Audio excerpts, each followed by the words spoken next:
And then now we'll turn it over to John and Ron for the TCP conversation. Great. Just 1 minute. I just want to check in. Secretary Ross has arrived. Oh, I don't know what your timing is, so I said I would take you whenever you're good. Great. Thank you. You can take as long as you want. Okay, thanks. I have a question, and maybe you've got charts that show this, but on each reservoir, especially the ones where, well, in particular Shasta, on temperature, do you have a projection of what that, is it the black, blue, what the blue line will look like? You know, implementing the temperature plan? I don't want to jump ahead on your presentation. Maybe you're going to be talking about it anyway. But we can certainly get that. I think we're on a glide path to be at about 1.1 million into September, based on our 90% April forecast. And that seems to be about the same given some of the juggling we're doing with May as well, with the May 90%.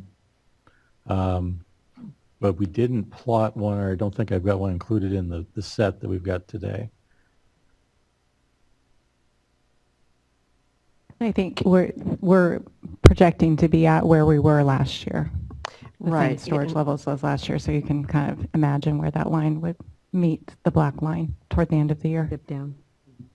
I want to ask another question, again, for illustrative purposes, and maybe it's just me, but when you're anticipating that, and then you're going to get to this, you talk about the numbers of your delivery, because there's no snowpack, presumably the deliveries are lower to meet the same endpoint, or am I wrong? Or is it just this additional, does it end up being, does this addition between the black line and the blue line make up the difference? How do you factor in the loss of snowpack when you're doing your calculations? I think, I mean, just this is Ron Milligan with Reclamation, by the way. And I'll take Shasta because each one of the reservoirs is a little bit different. For Shasta, we've got less inflow coming in, but we're sitting higher than we did a year ago. But I think when we go through this, and if you think back of the releases that we're making this year, projecting are actually lower also. So between the balancing of probably a significant cumulative effect of less inflow from this point in time till the end of the water year, we're making up for that by this buffer that we've got now with storage, as well as some reduced releases until we at least get to September. And I think you'll see, we'll have a little discussion about how we bumped up some of that. That's probably a little bit on the higher side that we would have seen last year. But for the most part, going into the June, July, August timeframe to the summer, we're going to be at lower levels. Now, the interesting part, if we'll go back to Folsom, I guess while we're on that topic, yeah, Folsom looked a lot better than last year, and maybe kind of relative to some of the other reservoirs early on. But I think part of our concern working through the rest of the summer is probably one of those basins that's really being affected by the lack of runoff in the snowpack. And the last month in particular, we came in kind of below the 90 in terms of the inflow. So we're working pretty close with the upstream power operators in the basin to get a feel for where we think this is going to land in terms of going through the summer. Right, and presumably with the SAC area water agencies, I don't know if any of them are here, but they were a big feature of our meetings last year. And we've been working really close with them, and we're probably coming in lower this particular year at the end of September. So we're trying to make sure that we're, having contingency plans in place to deal with potentially some low lake levels if the runoff doesn't materialize. Right, and presumably our conservation regulations will help you with that. They are helping, and I think they're helping not only with those specific purveyors, but I think they may provide at least some discussions with some of the upstream, like PCWA, also in that regard.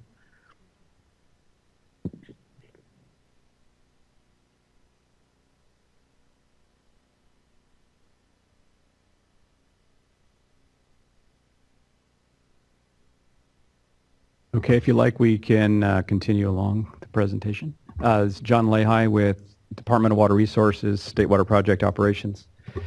So I'm going to cover update on the TUCP.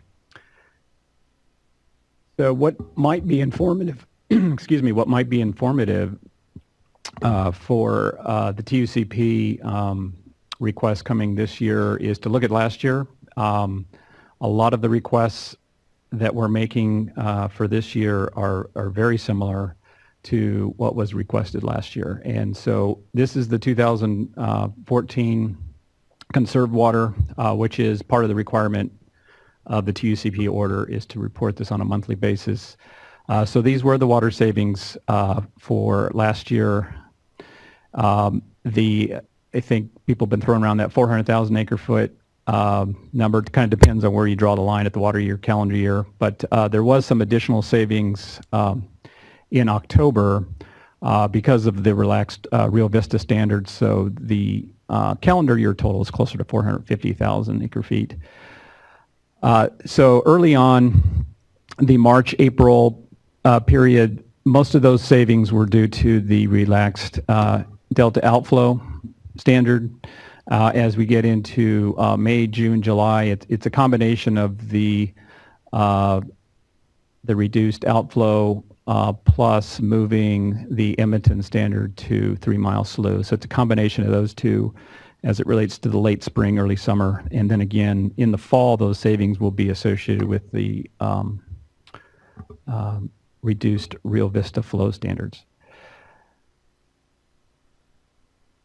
So looking to this year, what we've reported so far, and we've been asked as part of the new order to break up those savings between whether that allowed for additional exports versus upstream savings. So that's how we're reporting the information this year. The February block there, if you recall, this would have been due to that mid-step export, additional export. So there was about 3 days there, beginning of February, that allowed for some additional exports. That's where that shows up. The March is outflow savings. So you can see a substantial number there. Just preliminary numbers for April are around the same magnitude as what we've seen in March, as what things are looking like at this point. So most recently, as I think Diane Riddle had indicated, we in our order that was the April 6th order that takes us through approvals through June 30th. Cross-channel gate modified operations was part of that. And as we came through the spring here, the big differences between, I guess, last year and this year is, last year was drier generally, but it did have a wetter spring. The precip that we did get was in the February and March period, if you recall.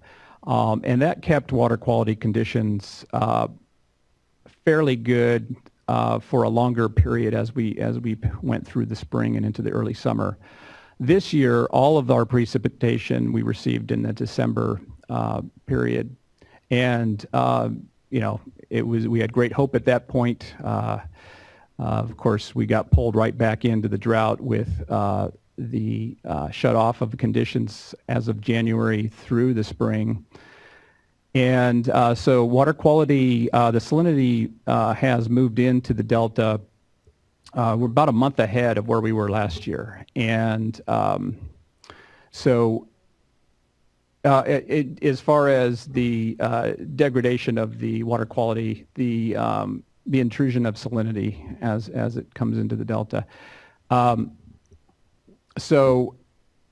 We've been struggling a bit with that salinity management, and that has caused us to, we've been at minimum exports here for some time. So that's one of the knobs that we generally have to manage through the salinity. we did start to make some increases in releases and from upstream, and the primary focus to stay away from Shasta, we directed those releases came from Lake Oroville and Lake Folsom Lake. And so that's reflected in those graphics that Bill just showed you, that actually Shasta is doing better than last year, whereas the other reservoirs are actually a little lower than they were last year. There was still concern even with those increases, and we didn't want to make additional increases from upstream. There's diminishing returns, especially if the cross-channel gates are closed on some of that salinity management. So we did exercise that flexibility that's in the order as far as an early opening of the cross-channel gate. So that occurred about a week earlier than is allowed under D1641. But this was part of the approval process, and as Diane had indicated, we started that process by enhanced monitoring of the fishery and several days ahead of time before those gates were open to help us manage those salinity conditions. So we were very concerned about this last spring tide that we just got through, and seemed to be very good benefit there as far as at least stabilizing the salinity regime at this point. And we're going to be coming into a neap cycle here, which we would anticipate some freshening. And so we're also backing off of some of these higher releases that we made in the recent week. So Oroville's releases have come down substantially. So we'll continue to monitor and manage as the situation calls for. So that's kind of an update on real-time operations. So the renewal process for the TUCP, as Diane had noted, the current order takes us through the end of June. So we will probably very shortly be submitting TUCP renewal. And much in advance of that, June 30th, could be as early as this week, as a matter of fact, of that petition. And so this would cover the period from July through the end of November. And one of the reasons it's through the end of November, we mentioned the temporary, the barrier at West Falls River. That's pretty much on track as far as the construction schedule. Work did begin on that May 6th, 7th, and completion is expected in or around June 20th. And so that should also be a big aid in this salinity management. It would actually be nice to have that barrier, and right now it would probably have helped in the current operations. So the renewal for July 1st through November includes a modification to the delta outflow in the month of July. So that would be a reduction from 4,000 to 3,000 CFS, and that 3,000 CFS matches the D1641 requirement for August and September and October. So it brings us down to that lower outflow 1 month early. Edmonton to 3 Mile Slough, that we would be asking that continue through the end of the irrigation season, so that would be through August 15th. And the Rio Vista flow requirement in the fall, we are asking for a reduction from 3,000 to 2,500. So all of these requests are the same as what we asked for last year, and it's also the same as what was in our original petition from last month. So we really haven't changed what the request is, but this is part of the renewal process, as Diane had indicated, to start the clock, if you will, for another 180 days. And so that's where we are as far as the TUCP process.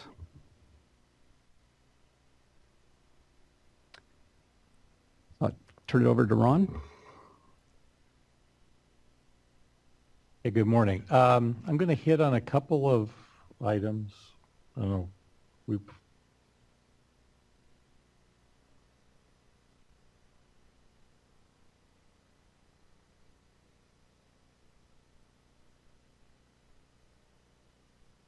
we're going to swap over. I'm going to hit on a couple of components of the, let's say, the broader, not necessarily the temporary change petition, but the components of, let's say, the drought planning that relate to Shasta Lake and New Melones, because they're fairly significant. Individual aspects of, concerns on the upper river for both the Stanislaus and the Sacramento, and then they dovetail specifically into probably a broader operational strategy just to kind of get through the supplies into this, as well as fishery management. And a couple of themes I'm going to talk about here are, the complexities of stratification of lakes in the West in the summer, which is a really interesting topic that we'll probably move through really quickly, but certainly answer some questions related to that. But it's also a great example of these two particular aspects of our work here that recently is working with the senior water right holder districts that we interact with and make supply deliveries with. In the case of Shasta Lake and the Upper Sacramento, a lot of coordination, a lot of heavy lifting by Sac River settlement contractors as a group to coordinate their deliveries and diversions, along with a pattern of release that will get us, through a manageable aspect of with the cold water pool that we've got at Shasta. In the example of New Melones and the Stanislaus, we've been doing a lot of work with the local districts there, Oakdale and South San Joaquin.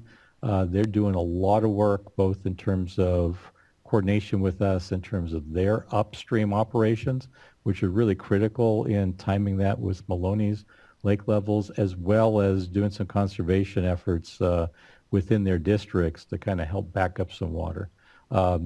And that's really important at New Melones, given how dire, the situation's been on the San Joaquin River. Some of the earlier graphics, the things have been pretty pronounced and acute on the San Joaquin. And, as we collectively get down, we're probably in a lot better shape than, let's take an example like Exchequer on the Merced. Yeah, so let me walk through these, and here's just a graphic that kind of tied together. It's a little different orientation of our upper, northern CVP reservoirs. And as we talk about the temperature management on the upper Sacramento, it's not just the Shasta operational context. It's also interacting with water from the Trinity system that comes over into Whiskeytown, and how that's managed and ultimately comes out potentially through, again, through a tunnel over into Keswick Reservoir, which is just downstream of Shasta, as well as trying to manage the temperatures and flows on Clear Creek out of Whiskeytown, and that comes back into the Sacramento. In this particular year, and as last year, because of the limited cold water pool, and where we've seen spawning over the last number of years with winter run Chinook, we're really looking at the upper reach between Keswick and the confluence with Clear Creek as to where to kind of target the temperatures as we go through the season. But this is a little more variation of the graphic of just how the pieces are coming together. So, we'll probably focus our discussions primarily on Shasta and how that lake in its cold water pool plays out in the releases that primarily comes through Shasta, but a critical piece that can take some of the edge off, and the balancing is how Whiskeytown and Trinity also play in. So the amount of water coming over from the Trinity system is something that we continue to work with as the year progresses. This is just a generic configuration of a reservoir to talk about the dynamics that come into play. One of them obviously is the lake, and the fact of how much water is in it, and then also how it stratifies from the top layer to the bottom, with the warmer water being on top and the colder water being at the bottom. And, you know, midwinter, the temperature of the lake water is, other than the very, very bottom, is fairly uniform in its temperature. But as the lake warms up, that upper layer starts to get warmer and warmer. And this is where it becomes advantageous to have something which would be in this particular graph a step 4, which is something that allows for selective withdrawal from the reservoir.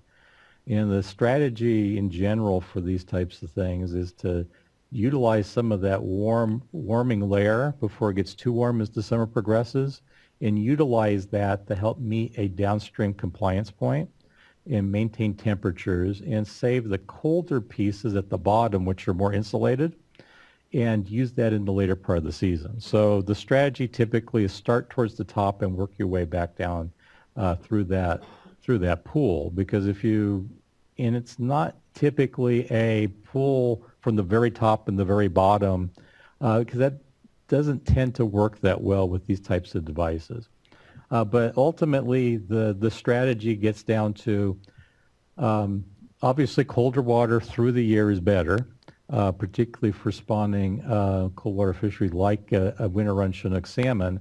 But as we've kind of seen in terms of some of the results last year, it's probably more important to make sure you can make it through the year within a particular temperature range.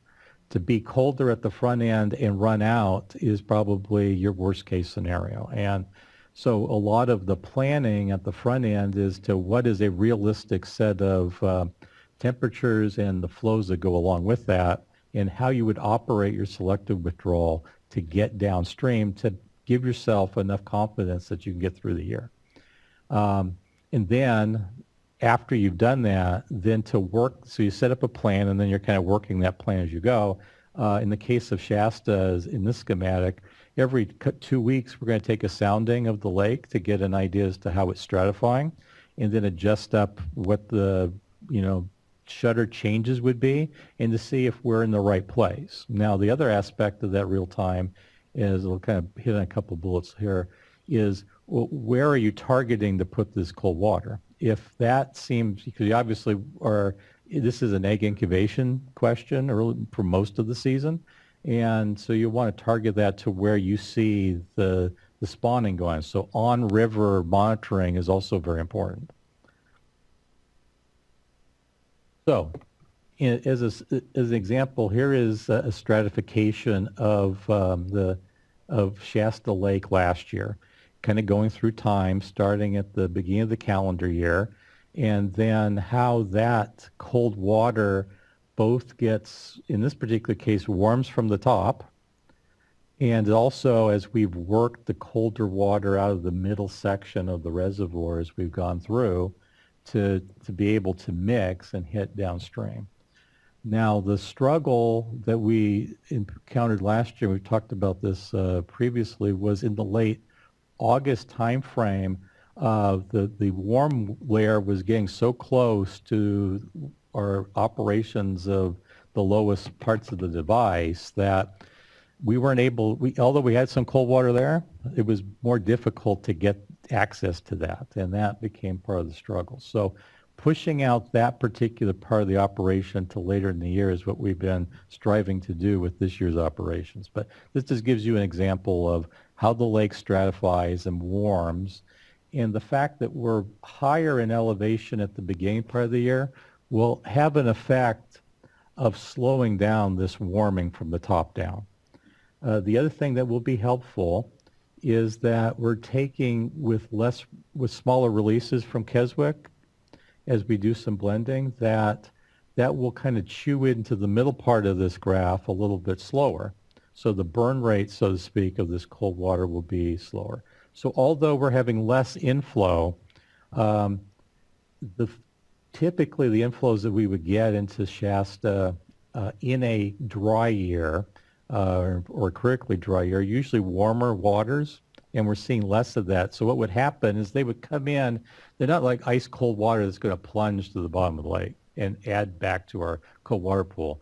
Many times it's a bit of a warmer supply that's going to kind of then float and ride at top, and not necessarily on the very top, but probably lie and run into some of these upper layers and kind of sit there. And some simulations of, let's say, some more robust presentation tools will kind of show how the water comes down to kind of a middle location, then kind of just kind of rides out and blends at a particular elevation. But that's usually very unique to the particular reservoir involved and the temperatures involved at the timing of the year. But this is just an example of how that looks. I have a question about the side gates. Were there some challenges last year with, I want to better understand how those gates are used. Okay. And, well, and this may, the intent was for this particular slide to maybe help explain that. Okay. Here is on the left a stylized image of the temperature control device at Shasta. And maybe I'm going to just flip to the next slide and I'll toggle back. The upper left picture is that device kind of sticking out of the water last year, kind of the upper half of it, so you get a little better idea of what this thing looks like. So as you can see, there are 5 kind of components to this. There are 5 penstock inlets to the power plant at Shasta.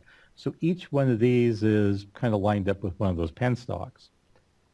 I'll toggle back, and what on the device there are basically 3 layers or rows of shutters or gates that are lined up on the device. There's an upper one, there's a middle set of shutters, and then there's a lower one which lines up pretty close to the penstock intakes.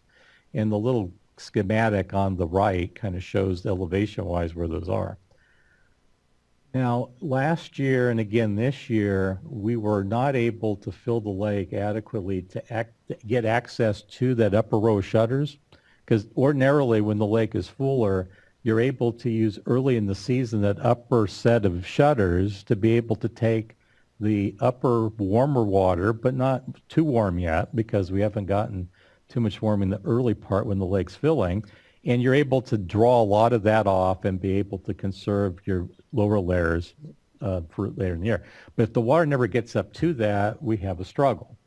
Now, this particular year, because we were higher, we have bypassed this device and tried to do a kind of quasi upper shutter management by taking and releasing water actually through the face of the dam, bypassing the power plant completely at the upper set of gates. And in this particular lower right corner, you kind of see those little 2 rectangles sitting there. That's the upper row of gates on the outlet of the dam through the monolith. They're at about elevation 920-ish. Obviously the elevation changes from top to bottom. So we've done since last month roughly about 125,000 acre feet by the time we get through next week of water released at this elevation bypassing the power plant. This has probably been at the tune of about $1.5 million of lost value of power generation, but it has allowed us to really take and try to take a midpoint operation while the lake is hasn't quite fully stratified at the top layer. We've got some water that's still of usable temperature, and the cooler weather we've had over the last week and a half, and forecasted for the rest of this week, has allowed us to basically do some conservation of some of that colder pool. We haven't had to tap deeper down in the reservoir. So, strategically, it's similar to what we might have done with the upper row of shutters at the device and still been able to generate some power. But as the lake progressively goes down, the operations are to kind of strategically shift between which units of the power plant we use and maybe have one of the lower gates open with one of the middle gates open at a particular time, and do some blending and kind of walk down that operation. Now, once the lake gets down to a certain spot, and I think to the one question is to the side gate, excuse me for toggling here. So of the box structure you see on the face of the dam, on the one side, and I don't have a pointer to be able to really hit it, but oh, the little red. Well, let's see if you can see this. This area here, that is actually a sliding gate. Right on this side as well. In this area, this is a sliding gate, and this gate is about 140 feet tall in its full opening. And what we do with that is when we get to what we call side gate operations, this other contraption over here, this cereal box, if you will, here, actually helps to draw colder water from the bottom of the lake, which is actually below this level, to help coax water up. And then as you slide open this side gate, this water will come up and then go through the penstocks. And that's the intended way that this device works. And most years that works very well. Last year, though, when we got to the point of later in the season and that stratification of the lake, the really warm water was right about this elevation. And although these gates were closed, that there would create some kind of leakage in here that, and looping back down of some hot water that was coming back up and displacing because of the density of the water involved, and was actually warmer water coming out through the penstocks. And have sort of a trigger point on the level so that you can avoid this in the future? Well, I think we're analyzing that, and I think we've got one data point. So I think we're prepared to send some, people down as divers to see what's happening when we get to this point. One of the strategies, though, is let's not be in that position too early in the season when we still have a lot of potential risk to the reds and the fish still in their nests. So the intent is to push that part of the operation further out towards October so that ambient air temperatures will help take some of the edge off of this if we have that problem. But we are also going to be monitoring the stratification. If the really hot water in the lake is here, we're trying to keep a little bit of buffer there, particularly in the August timeframe, so that as we try this, we could also do some work with this. The other thing we're looking at is being able and being prepared. We did some of this last year, but I think we're going to try to see if we can find some ways to beef that up, is to actually go and be prepared, because we talked about power bypass currently at these this upper layer of gates. If we go down to these lower layer gates, which are very low in the reservoir, and as you can see, there's less of them, but it is possible to release some water there. But as we tried that last year, we also got mixed results for temperatures. So this is an element where we're going to be watching this pretty close. But again, pushing that part of the operation further out seems to have been our best strategy as we look at walking very tenderly through this particular component of the operations. So this is the mechanics of the fluid mechanics of what we're trying to accomplish with the device. So with our April temperature model, what this graph looks like is some estimations of with a particular set of flows that we've put together and gate operations and some analytical information as to both the amount of cold water that we had in the reservoir as of the time we did this in April, plus how we think that would stratify over the year as we take out selective withdrawals. This would be a graph of what we would expect for release temperatures at Keswick. So just to walk these through, this really dark blue line at the bottom, that's an estimate as to how the water that gets just past Shasta Dam might look, given a particular set of operations. And then the next line up is some warming through Keswick, and then the green line would be an estimated temperature at the gauge that's just upstream of Clear Creek on the Sacramento. Now, have been looking at, some folks have pointed out that last year we saw in particular additional warming than this model might suggest between Keswick and the Clear Creek gauge, and we're making some adjustments to that. We've had some success in replicating that part of it, but the particular parameters we've had to tweak, we have to think about, we then saw more warming than or more increase in temperature within Keswick than we have experienced. So we're still trying to find the right combination of parameters to work with this. But the jumpiness of the blue line represents the toggling as you go through particular gates, because these are not infinitely set devices, and as you toggle and go down from one to the other, each of these jumps represent certain quantum shifts, if you will, in terms of how you're managing the temperatures there. So just for purposes, just for disclosure, that kind of black series of X's that slides across there, that's the temperature of the water that we bring over from Spring Creek through the tunnel from Whiskeytown. So early in the year, the access to that water is fairly cool, and there's an ability to mix that as well.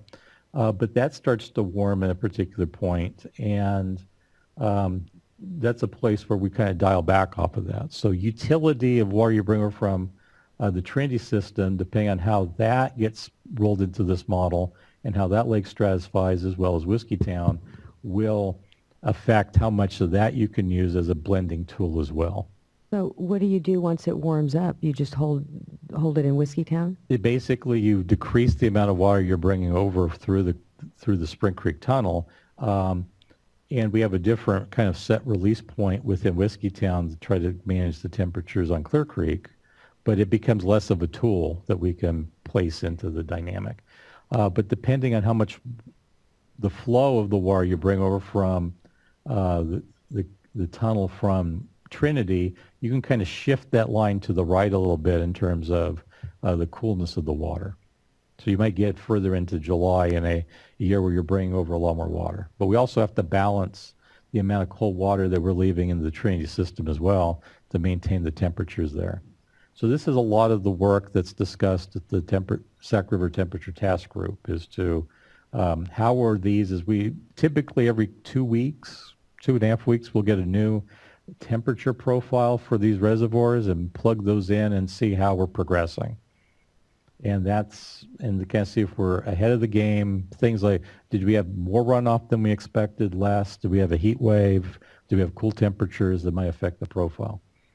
So we don't just go by let's say the April plan or a particular model run. We true that up virtually at least once a month, and as we get into the throes of this, every 2 weeks, and talk about those. Current status of the cold water pool at Shasta, there's been a little discussion of that. Is there less cold water? I think there's a volume of cold water that is warmer than we saw a year ago. And that's a product of just the carryover from last year and some of the dynamics of the heating of the lake. But this is where we've taken that particular, the unique nature of this year's cold water pool and the overall volume and the balance of that water, although it's warmer, particularly maybe up to a degree at the lower levels, is still pretty cold water. And there's going to be some piece of that that's not accessible. It's kind of below any of our ability to grasp. And our current thinking is that the overall mix and the dynamics as we move through the system is that we're in a better spot, primarily because we're actually doing, as I said earlier, less releases. So the burn rate on this is a little bit less, and a little more insulation in terms of the volume. But this is not leaps and bounds different from last year. So we have a lot of work to do here. I think it's going to be important. And yeah, so just to point one thing out, it's at 90% exceedance. So even though the green line, which is really your target that you're trying to meet, 56 at Clear Creek, and this graph shows it's a real challenge. You're fine tuning your actions to try to keep that target. And you don't have a lot of room for error. but I note that it's a 90% exceedance, so that's built in some conservatism. It is some, I think, as we look through this. This is probably where we sit today. One of those things that's probably not as, if you're going to do some sensitivity analysis, I think the runoff forecast potential here is probably one of our least significant variables. The ones that probably are significant are what is the dynamic heating projected over the summer?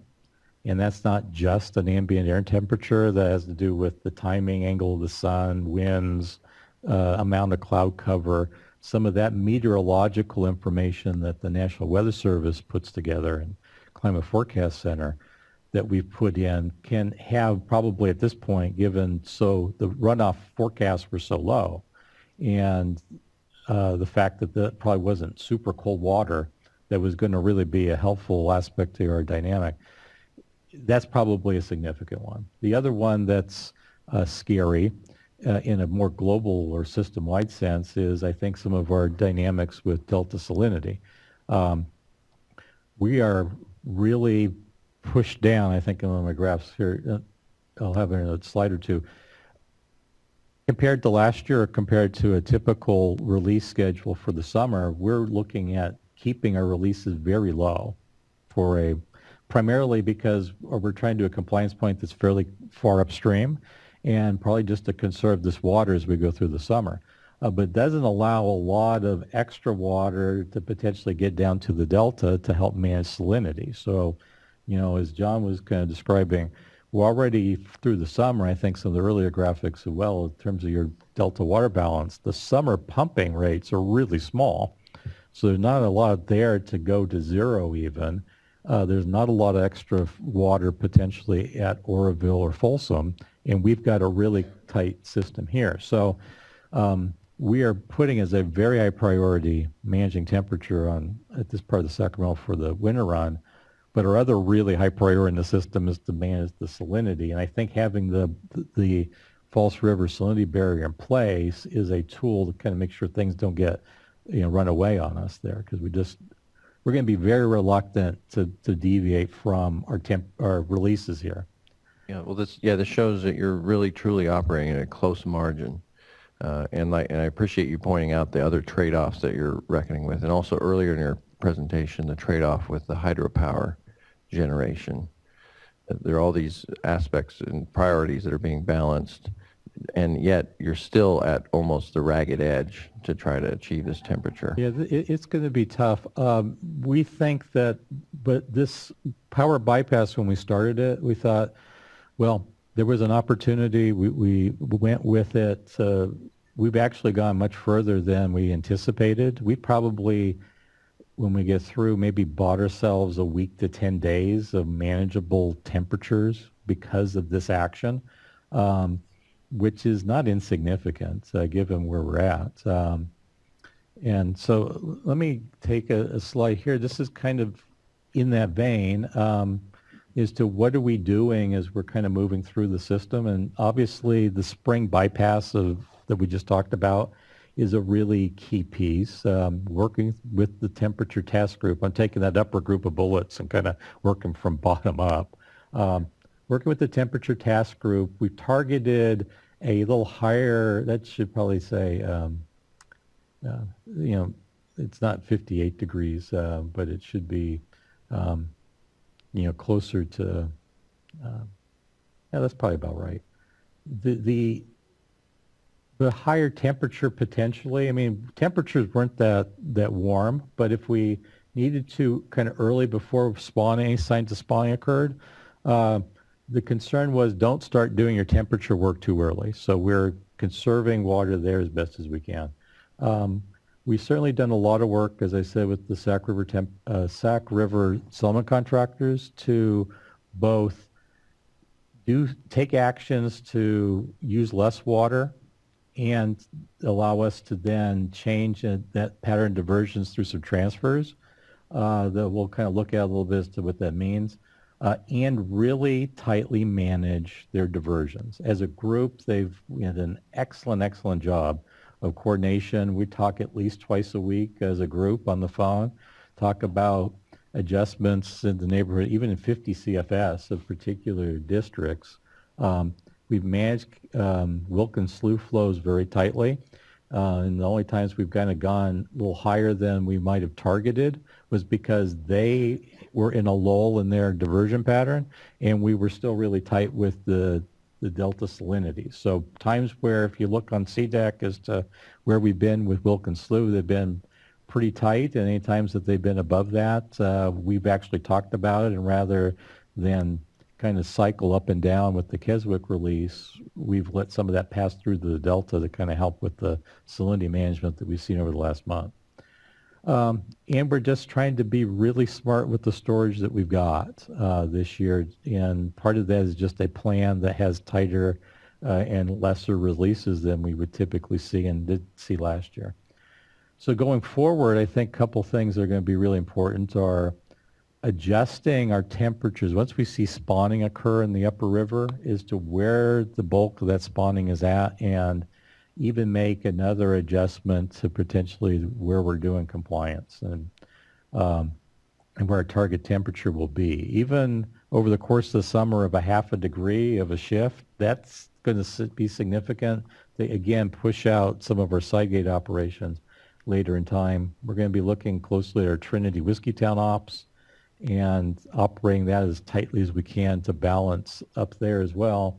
And we're looking to be prepared to do some further bypass of power in the late summer through those lower outlets if need be, if that's the tool in the toolbox that gets us some of that coldest water. And that wasn't really used as much last year, correct? We did use that, Okay. but again, it was with some mixed results. Okay. But we only had one outlet that was really available to us, and I think That's we're prepared to get a second outlet available. It's probably going to be, it needs a little ahead time maintenance work to be able to exercise that, particularly at the heads involved here. And now this is a graph of, or a plot, and we probably would have liked to spend a little more time on this, but this is just to give an illustration. The blue line block is roughly the anticipated monthly average releases from Keswick that we anticipate this year.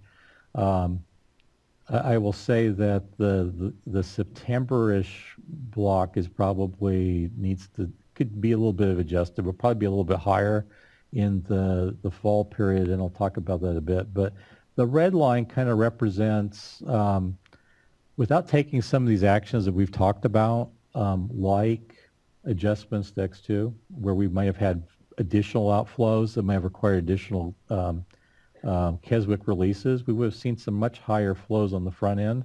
If we had not worked with the Sac River Settlement contractors to both shift the timing of their diversions, as well as have them take actions like fallowing and groundwater substitution, we probably would have had to see some higher releases and would have seen a pattern maybe more like this red line.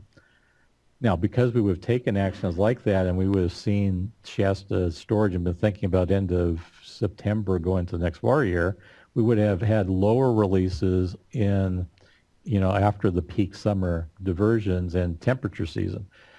Well, what we've done is, again, we've taken these actions, we're doing a lot of conservation, but we're also going to be blocking up with some higher releases in the fall, which has a dual function. One is it probably helps the temperatures there a bit because you have higher flows. It certainly adds some additional, because it has a little higher thermal mass, so you have a little further reach down the river that before heating really kicks in with it. It has some additional wetted, usable wetted area in terms of spawning and habitat use for any of the late spawners for winter run as well as fall run Chinook, which have really taken a hit as we've dropped flows the last couple of years. And then because these are kind of been tied in with transfer actions amongst this particular set of contractors, this is water that we'll be able to make use of in the delta and then get to some critical needs for some, not this particular growing season, but going into next year if drought conditions continue, and probably recovery south of delta even with a good water year, is going to need some, probably a jump start. All of these things have kind of added to be able to get to a better place with the temperature plan. Last year, and this is going to put some numbers out, you'll have some discussion about transfers. Last year, Sac River Settlement Contractors made available roughly 128,000 acre feet of water made available for the transfers. Going into the planning for this year, they had anticipated, probably some of those folks, Thad Bentner or someone else talks to this, probably initially were thinking about doing lesser, maybe 50,000 acre feet less than last year as transfers, just because of some needs within their districts. As we worked with them, say we really need to re-hone how the release pattern would look to help with the temperatures, they're actually in a position now where they're making available over 200,000 acre feet of transfer water through groundwater substitution and fallowing, which has helped kind of do a lot of this shift and doing a lot of shifting with their diversions. This kind of allowed us to kind of line up the releases for temperature with their diversions, as well as allowing us to then make some good reservoir releases in the fall. So here's just a graphic of kind of the work that we're doing with them just over April-May timeframe in terms of Keswick release in the red, and then blue tracking with the kind of cumulative diversions of the settlement contractors down to Wilkins Slough anyway. And, what we were trying to work with. So we anticipate a little bit of a drop. That blue line would be their diversions as we work through to the end of the month. But that's actually something of about 500 CFS that's going to pass through the system and kind of helps take some of the pressure off of a cut, let's say, on the feather to kind of conserve some water in Oroville, because the state project stepped up to make higher releases to help manage the salinity we had earlier. So this is just an example of us trying to leverage the overall system and stick as best as we can to these releases. We've stayed really close to that 7,500, and we'll anticipate doing that through the month, and that was kind of per the plan, and we're hanging right on that very well. So one of the other things that we talked or kind of pointed to as it relates to, doing adaptive management with this. This is just a little schematic of Sacramento River.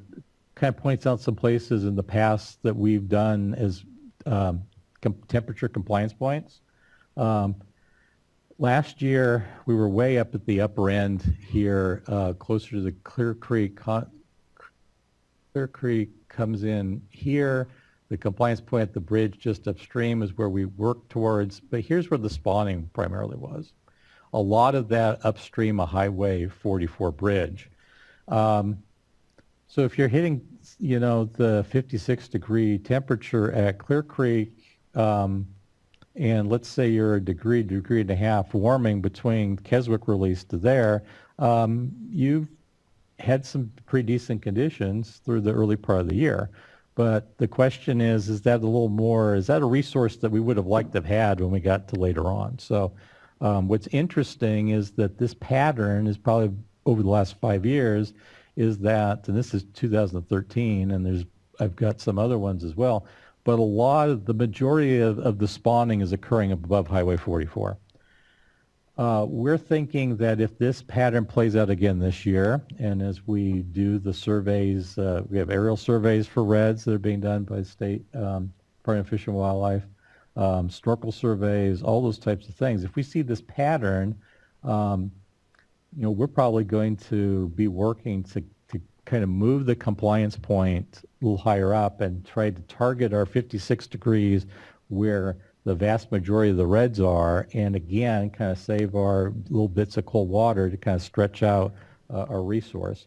Right, and just for folks who may not understand, so the point you're making is rather than dissipate it and spill water to meet the number lower down so that you bring down the level of cold water, you save the level of cold water to target where the fish eggs are.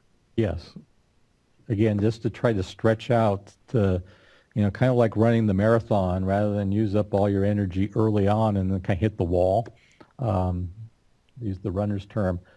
This is just one technique that, and it may not sound like a lot, but in a temperature management sense, that is a significant resource that can stretch this significantly. So we're looking into getting an additional temperature probe with some telemetry in, roughly, probably not at Highway 44, but just downstream of there, to just give us another set of data to be able to manage that if that's where we do set up.